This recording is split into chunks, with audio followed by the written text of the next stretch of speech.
Hello, in this video we show you the location of the fuses for the engine management system on the BMW E60.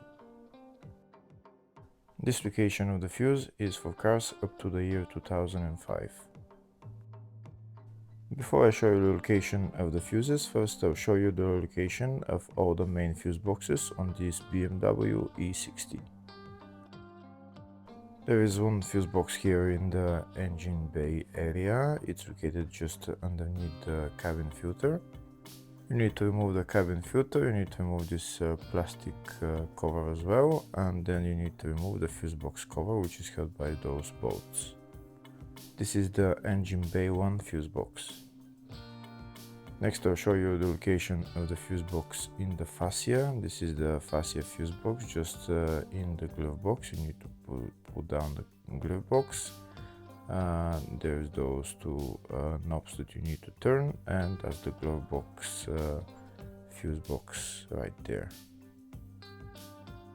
There's another main fuse box for this car, and it's located in the load area. You need to remove this panel, and that's the fuse box right there. That's the load area fuse box.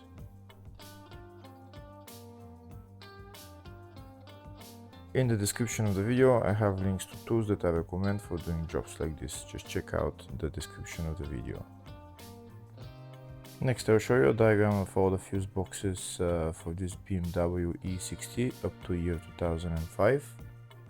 That's the engine bay fuse box that I showed you, the fascia fuse box which is in the glove box, and the load area fuse box which is in the load area, and then load area 2 fuse box which is on the battery.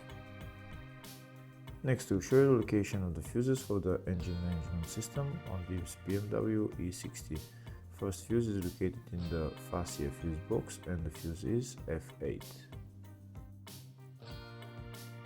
The other fuses are located in the engine bay fuse box, and the fuses there are